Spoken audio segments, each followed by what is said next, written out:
इयत्ता 7वी स्कॉलरशिपची परीक्षा देत आहे आणि गणितातील पायथागोरसचे प्रमेय त्यामधील स्वाध्याय 8.2 तुम्हाला अवघड जातोय का? तर आजचा व्हिडिओ तुमच्यासाठी. आजच्या व्हिडिओमध्ये हा स्वाध्याय आपण या ठिकाणी पूर्ण सोडवून देणार आहे, त्यामुळे व्हिडिओ शेवटपर्यंत बघा.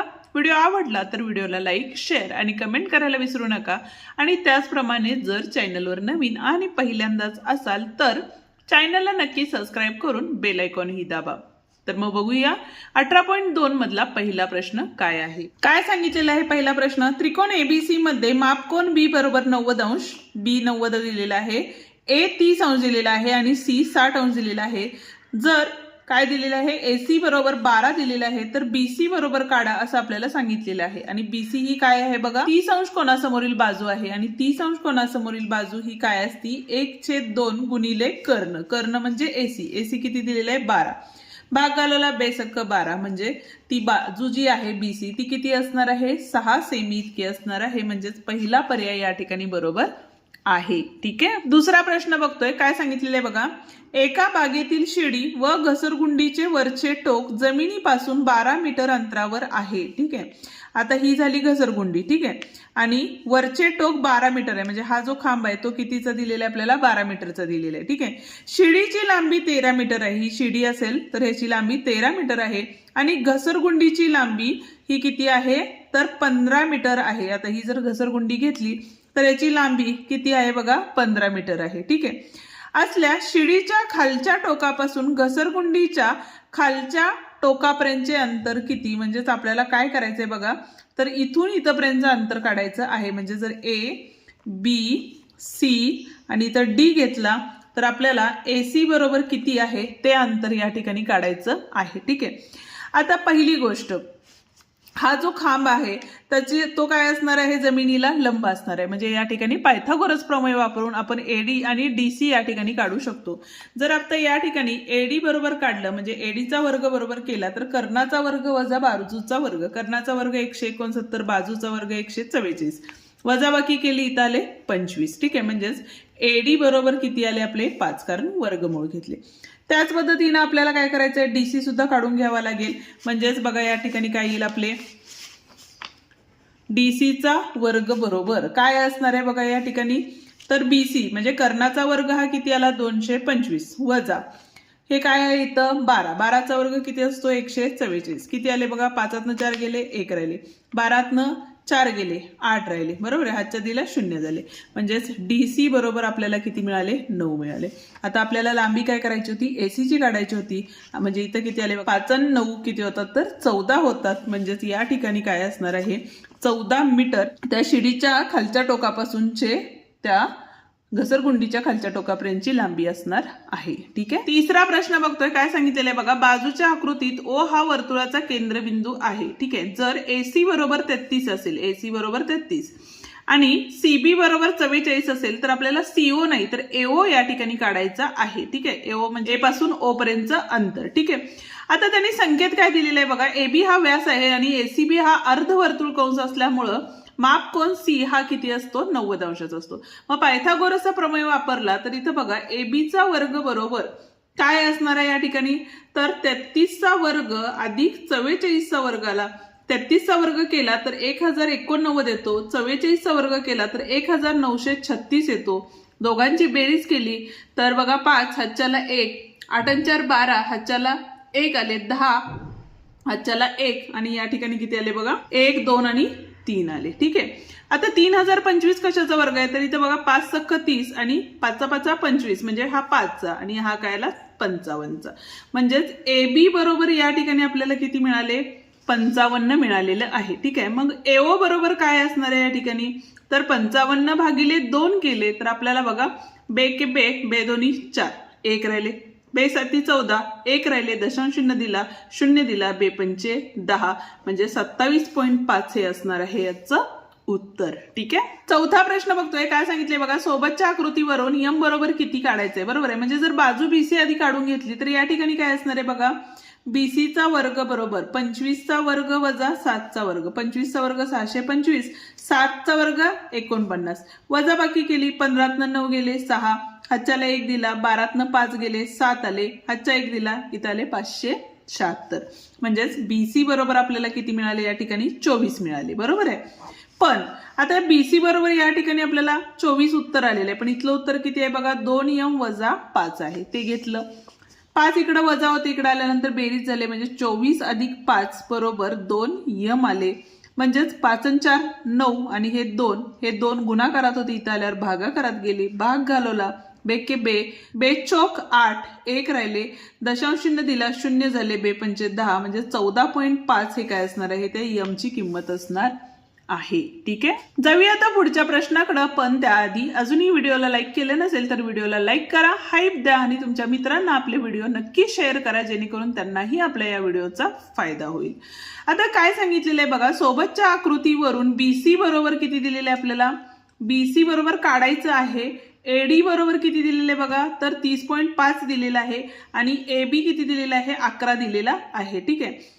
आता इथं जे चिन्ह दिलेलं आहे त्याचा अर्थ काय होतो, तर AD बरोबर DC असणार आहे. बरोबर आहे. म्हणजे जर AC काढला आपण तर AC बरोबर काय असणार आहे 30.5 अधिक 30.5 झाला. ठीक आहे. बेरीज केली 10 1 आले आणि इथं आले 3 3 6 म्हणजेच 61 इतकं आलं. बरोबर आहे. ABC हा काटकोन त्रिकोण आहे, त्यामुळे BC चा वर्ग बरोबर काय असणार आहे बघा, तर 61 चा वर्ग वजा 11 चा वर्ग करणार आहे. बरोबर आहे. कारण कर्णाच्या वर्गातून एक बाजूचा वर्ग वजा करतो. आता या ठिकाणी अजून एक सोपी पद्धत आहे, प्रत्येक वेळेला वर्ग करत बसण्याची गरज नाहीये. A वर्ग वजा B वर्ग म्हणजे A वजा B आणि A अधिक B हे बैजिक राशीचं सूत्र आपण या ठिकाणी वापरू शकतो. म्हणजे थोडासा सोपा गुणाकार होतो. 1 ने 1 गेले 0, 6 ने 1 गेले 5 गुणिले 1 आणि 1 2, 6 आणि 1 7. आता या ठिकाणी गुणाकार सोपा झाला. 5 2 10 हातच्याला 1, 5 7 35 आणि 1 36 आले आणि इथला 1 0 आला. आता या ठिकाणी आपल्याला वर्गमूळ घ्यायचंय. 36 चं वर्गमूळ 6, 2 शून्याऐवजी 1 0 म्हणजे BC बरोबर आपल्याला किती मिळालेलं आहे 60 हे उत्तर मिळालेलं आहे. म्हणजे पर्याय क्रमांक 3 या ठिकाणी बरोबर आहे. ठीक आहे. स्क्रीनशॉट हवे असतील तर स्क्रीनशॉटही काढू शकता. 6वा प्रश्न बघा काय सांगितलेला आहे, एका काटकोन त्रिकोणात काटकोन करणाऱ्या बाजू 8 सेमी व 15 सेमी आहेत, तर त्या त्रिकोणाच्या परिवर्तुळाची त्रिज्या किती असणार आहे. ठीक आहे. आता जर समजा हा त्रिकोण घेतला आपण, तर ज्यावेळेला काटकोन करतो त्यावेळेला तो काय करतो, वर्तुळ केंद्रातला हा व्यास असतो आपला. बरोबर आहे. आणि इथं जर हा त्रिकोण घेतला तर हा किती असतो, कोण 90 अंशाचा असतो. ठीक आहे. एक बाजू 8 सेमी दिलेली आहे, दुसरी 15 दिलेली आहे, तर त्रिकोणाच्या परिवर्तुळाची त्रिज्या किती, म्हणजे ही त्रिज्या आपल्याला या ठिकाणी काढायची आहे. त्याबरोबर आधी व्यास काढून घेऊ शकतो. म्हणजेच काय असणार आहे बघा, जर AB हे नाव दिलं तर AB चा वर्ग बरोबर 8 चा वर्ग अधिक 15 चा वर्ग. 8 चा वर्ग 64, 15 चा वर्ग 225. बेरीज केली 5 आणि 4 9, 6 2 8 झाले आणि हे 2 289 झाले. म्हणजे हा कशाचा वर्ग आहे 17चा आहे. बरोबर आहे. पण आपल्याला इथून इथपर्यंतची लांबी विचारली, म्हणजे त्रिज्या विचारली. म्हणजे त्रिज्या ही काय असते, व्यासाच्या निमपट असते, म्हणून भाग घालवला. 2 8 16 1 राहिले, 0 दिले दशांश चिन्ह. ठीक आहे. म्हणजे इथं 0 दिला, इथं दशांश चिन्ह. 2 पंचे 10 म्हणजे 8.5 हे उत्तर असणार आहे. म्हणजे पहिला पर्याय या ठिकाणी बरोबर आहे. 7वा प्रश्न बघा, एका चौरसाच्या कर्णाची लांबी 11 सेमी असल्यास त्याच्या बाजूची लांबी किती. या पद्धतीचा प्रश्न आपण कालच्या व्हिडिओमध्ये सोडवलेला आहे, त्यामुळे याचं उत्तर काय येईल ते तुम्ही मला कमेंट करून नक्की सांगा. जाऊया आता आपण पुढच्या प्रश्नाकडे, पण त्याआधी अजूनही व्हिडिओला लाईक केलं नसेल तर व्हिडिओला लाईक करा, चॅनलला सबस्क्राईब करा, हाईप द्या आणि बेल आयकॉन सुद्धा दाबा, जेणेकरून अशाच नवनवीन व्हिडिओची नोटिफिकेशन लवकरात लवकर तुम्हाला मिळेल. आता पुढचा प्रश्न बघा, त्रिकोण PQR मध्ये, आता हा त्रिकोण दिलेला आहे, तर यामध्ये फक्त आपल्याला काय दिलेले आहेत, बाजू दिलेले आहेत आणि आपल्याला असं सांगितलेलं आहे बघा, PQ बरोबर 3x वजा 1, QR बरोबर 15x आणि PR बरोबर 15x अधिक 1 असेल तर xच्या डॅश या किमतीस त्रिकोण PQR हा काटकोन त्रिकोण येईल. ठीक आहे. आता इथं पर्यायामधील x ची प्रत्येक किंमत ठेवून उत्तर ठरवा, घेऊन उत्तर ठरवा असं आपल्याला सांगितलंय. म्हणजेच काय करायचंय, 2 टाकलं तर 3 2 6, 6 वजा 1 5 आले. बरोबर आहे. म्हणजे PQ बरोबर किती आले 5. QR बरोबर किती येणार आहे बघा मग, तर 15 2 30 आले. ठीक आहे. आणि इथं किती आले बघा, 15 2 30 आणि 1 31 म्हणजे PR बरोबर किती आलेलं आहे या ठिकाणी 31 आलेलं आहे. ठीक आहे. आता हा काटकोन त्रिकोण आहे की नाही हे कशावरून ठरवणार, तर पहिल्यांदा आपल्याला काय करायचंय बघा, तर मोठ्या संख्येचा वर्ग आता 31चा वर्ग हा किती असतो? 31 गुणिले 31 केले 1 3 0 3 1 3 3 3 9 1 6 9 961 आला. ठीक आहे, बरोबर.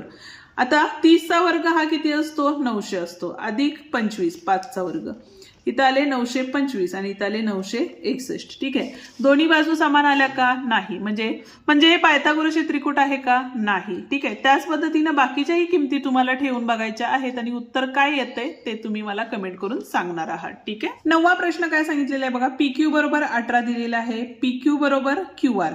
आता या ठिकाणी आपल्याला काय सांगितलेलं आहे बघा, PQ जेवढं PQ आहे तेवढंच काय आहे या ठिकाणी QR आहे. ठीक आहे, म्हणजे Q पासून R चं अंतर आहे 18. ठीक आहे, तर बघा RS बरोबर 6 दिलेलं आहे, RS म्हणजे इथून इथपर्यंत 6 दिलेलं आहे आणि PS बरोबर किती दिलेलं आहे ते काढायचं आहे आपल्याला. बरोबर आहे, तर उदाहरण सोडवण्यासाठी योग्य ती रचना करा असंही आपल्याला सांगितलेलं आहे. ठीक आहे, आकृती आपण या ठिकाणी काढून घेतली तर या ठिकाणी बघा ही अशी आपल्याला आकृती दिलेली आहे. ठीक आहे, फक्त आपण काय केले चेंजेस, तर आपण या रेषेला समांतर असणारी दुसरी रेषा या ठिकाणी काढलेली आहे आणि ती काय केली इथं लंब केलेलं आहे, लंब काढलेलं आहे. ठीक आहे, म्हणजेच इथून इथपर्यंतची जी लांबी होती ती किती होती? 18. त्यामुळे इथून इथपर्यंतची लांबी सुद्धा 18 झाली. इथं 18च आहे, इथली लांबी 18 आहे, त्यामुळं इथून इथपर्यंतची लांबी 18 झालेली आहे आणि दिलेली लांबी इथली किती आहे तर 6 आहे. बरोबर आहे. आता इथं बघा PTS आहे. ठीक आहे, आपल्याला PS काढायचा आहे. ठीक आहे, इथं आपण काय करूया O घेऊया. तर आता इथं POS हा जर त्रिकोण घेतला तर काय झाले बघा या ठिकाणी, तर PS चा वर्ग बरोबर हा काय आहे PO चा वर्ग म्हणजे 18चा वर्ग अधिक 18 आणि 6 किती होतात तर 24चा वर्ग झाले. 18चा वर्ग 324 आणि 24चा वर्ग 576. म्हणजेच बेरीज केली 6 4 10 हातच्याला 1 10 हातच्याला 1 8 आणि 1 9 आले. म्हणजेच या ठिकाणी बघा PS बरोबर किती आलेलं आहे 30 आलेलं आहे वर्गमूळ घेऊन. म्हणजेच PS ची जी लांबी आहे ती काय असणार आहे 30 सेमी इतकी असणार आहे. ठीक आहे, जाऊया आता पुढच्या प्रश्नाकडे. सोबतच्या आकृतीमधील चौरसाची प्रत्येक बाजू किती असं आपल्याला विचारलेलं आहे. ह्या चौरसाची बाजू किती विचारलेलं आहे. आता ABCD हा चौरस असून CF बरोबर किती दिलेलं आहे बघा, C पासून F 10 दिलेलं आहे. ठीक आहे, त्याच्यानंतर DE बरोबर किती दिलेलं आहे 2 दिलेलं आहे. नंतर EF बरोबर किती दिलेलं आहे बघा, EF 6 दिलेलं आहे. ठीक आहे, तर मग मापकोन FEC बरोबर किती, FEC हा 90 दिलेला आहे. मग त्याच्यावरून आपण EC काढून घेऊ शकतो. बरोबर आहे, EC जर काढून घेतला तर EC चा वर्ग बरोबर कर्णाचा वर्ग म्हणजे 10चा वर्ग वजा 6चा वर्ग म्हणजे त्रिकोण FEC घेतला. 100 वजा 66 36 म्हणजे किती आले 64 आले. बरोबर आहे, म्हणजेच EC बरोबर 8 आले. पण आता बाजू जर घेतली इथली 2 आणि इथली 8 8 2 10 म्हणजेच उत्तर किती असणार आहे या ठिकाणी 10 सेमी हे उत्तर असणार आहे. ठीक आहे, 11वा प्रश्न काय सांगितलेला आहे बघा, तर 75. आता आकृती दिलेली आहे, पुढील आकृतीत दिलेल्या माहितीवरून आकृतीची परिमिती काढा. ठीक आहे, मग त्याआधी आपल्याला सगळ्या बाजू काढून घ्याव्या लागतील. त्याआधी x ची किंमत काढून घ्यावी लागेल. मग आपण काय करू या सोप्या x ची काढूया. म्हणजे इथं बघा कर्ण कुठला आहे तर CD आहे, म्हणजे 25चा वर्ग बरोबर 3x कंसाचा वर्ग अधिक 4x कंसाचा वर्ग येणार आहे या ठिकाणी. बरोबर आहे, 625 आले. बरोबर आहे, 25चा वर्ग 3चा वर्ग 9 x चा वर्ग x वर्ग 4चा वर्ग किती असणार आहे या ठिकाणी 16 आणि हा x वर्ग म्हणजे 625 बरोबर 9 आणि 16 25x वर्ग झाले. 25 इकडे भागाकारात गेले म्हणजेच इथं बघा 625 भागिले 25 बरोबर x वर्ग. 25 हा 625चाच वर्ग असल्यामुळं या ठिकाणी 25 मिळाले आणि इथं x वर्ग आले म्हणजेच x बरोबर 5 ही किंमत आपल्याला मिळालेली आहे. पण आपल्याला काय करायचंय बघा, तर या त्रिकोण जे दिलेले आहेत त्यांची परिमिती आपल्याला या ठिकाणी काढायची आहे. आता प्रत्येक बाजू जर काढत गेलो तर इथली बाजू बघा किती आहे तर 75 आहे. इथंच आत्ताच आपल्याला 5 हे उत्तर मिळालेलं आहे. 9 5 किती आले 45 आले. 12 5 किती झाले 12 पंचे 60 झाले. नंतर 6 पंचे किती होतात तर 30 झाले. 8 पंचे किती झाले तर 40 झाले. हे 50 तसेच घेतले, हे 25 तसेच घेतले. इथं बघा इथं किती असणार आहे 5 त्रिक 15 झाले आणि 4 पंचे किती झाले या ठिकाणी 20 झाले. या सगळ्यांची आपल्याला काय करायची आहे बेरीज करायची आहे. 5 आणि 10 15 20 झाले. 2 हातच्याला आले. 7 आणि 4 11 झाले. 11 आणि 6 17 झाले, 18 19 20 झाले, 20 आणि 4 24, 24 आणि 5 29, 30 31 32 33 34 35 36 म्हणजे 360 इतकी काय असणार आहे, परिमिती असणार आहे. एकक दिलेली नाहीत म्हणजे 360 एकक हे उत्तर असणार आहे. ठीक आहे. 12वा प्रश्न बघा, शेजारील आकृतीत मापकोन ABC बरोबर मापकोन ACD बरोबर 90 म्हणजे इथला कोन आणि इथला कोन 90 अंशाचा दिलेला आहे. AB बरोबर किती दिलेला आहे, 9 दिलेले आहे. CD बरोबर किती दिलेलं आहे, 8 दिलेलं आहे. AC बरोबर किती दिलेलं आहे, 15 दिले. तर लांबी AD काढायची, AD ची लांबी काढायची आणि त्याच्यानंतर BC ची सुद्धा काढायची आणि यांच्यातील फरक किती सेमी आहे हे सुद्धा काढायचं आहे. पहिला हा त्रिकोण काढला तर BC चा वर्ग बरोबर कर्णाचा वर्ग 225 वजा बाजूचा वर्ग 81, हे डायरेक्ट आता करू शकता आपण. हे 4 आले, 8 आणि 4 12, 144 म्हणजे BC बरोबर किती आले आपले, 12 आले. ठीक आहे. AD काढून घेतले, AD चा वर्ग बरोबर कर्ण दिलाय का, नाही, कर्णाचंच काढायचंय आपल्याला. म्हणजे इथं आले 15 चा वर्ग 225 अधिक 8 चा वर्ग 8 8 64, 9 आले, इथं आले 8 आणि इथं आले 2 म्हणजेच AD बरोबर किती आले, 17. दोघांच्यातला फरक म्हणजे 17 वजा 12 केले तर या ठिकाणी बघा 5 आणि हे 0 म्हणजे 5 इतका फरक असणार आहे. म्हणजेच या ठिकाणी पर्याय क्रमांक 2 बरोबर आहे. ठीक आहे. आता जो 13वा प्रश्न आहे त्या पद्धतीचा प्रश्न कालच्या भागात आपण सोडवलेला आहे, त्यामुळे हा प्रश्न तुम्ही सोडवायचा आहे. याचं उत्तर काय येईल ते कमेंटमध्ये सांगायचं आहे आणि जरी सोडवायला नाही जमला तरीही कमेंट करा, आपण नेक्स्ट व्हिडिओमध्ये हा प्रश्न सोडवून देऊयात. बघूया आता 14वा आणि शेवटचा प्रश्न काय आहे. ठीक आहे. काय सांगितलेलं आहे बघा, एका काटकोन त्रिकोणात काटकोन करणाऱ्या बाजूंची लांबी 7 सेमी आणि 24 सेमी असेल तर या त्रिकोणाच्या परिवर्तुळाची त्रिज्या किती. म्हणजेच या ठिकाणी आपल्याला बघा वर्तुळ दिलेलं आहे, व्यासातून ज्यावेळेला हे करतो आपण म्हणजे अर्ध वर्तुळ असतं त्यामध्येच आपण 90 अंशाचा कोन या ठिकाणी तयार होतो. आपल्याला काय विचारलेलं आहे, ह्याची लांबी इथली विचारलेली आहे, त्रिज्या काढायची आहे. ठीक आहे. म्हणजे जर इथे AB घेतलं तर बघा AB चा वर्ग बरोबर 7 चा वर्ग अधिक 24 चा वर्ग, 7 चा वर्ग 49, 24 चा वर्ग 576 झाला. किती आले बघा, 15, हातच्याला 1, 7 आणि 4 11 आणि 1 12, हातच्याला 1 आणि हे 725 म्हणजेच AB बरोबर किती आले आपले, 25 आले वर्गमूळ घेऊन. ठीक आहे. पण आपल्याला काय विचारले, इथून इथपर्यंतची लांबी विचारली. म्हणजेच त्रिज्येची लांबी ही काय असते, व्यासाच्या निम्मे असते. म्हणजेच काय आले, बेके बे, बे दोन्ही 4, बे पंचे 10 म्हणजेच 12.5 हे उत्तर या ठिकाणी बरोबर असणार आहे. ठीक आहे. या ठिकाणी आपला हा व्हिडिओ संपतो. आजचा व्हिडिओ कसा वाटला ते कमेंट करून नक्की सांगा. व्हिडिओ आवडला तर व्हिडिओला लाईक, शेअर आणि कमेंट करायला विसरू नका. आणि त्याच पद्धतीने जर चॅनलवर नवीन आणि पहिल्यांदाच असाल तर चॅनलला नक्की सबस्क्राईब करून बेल आयकॉन ही दाबा.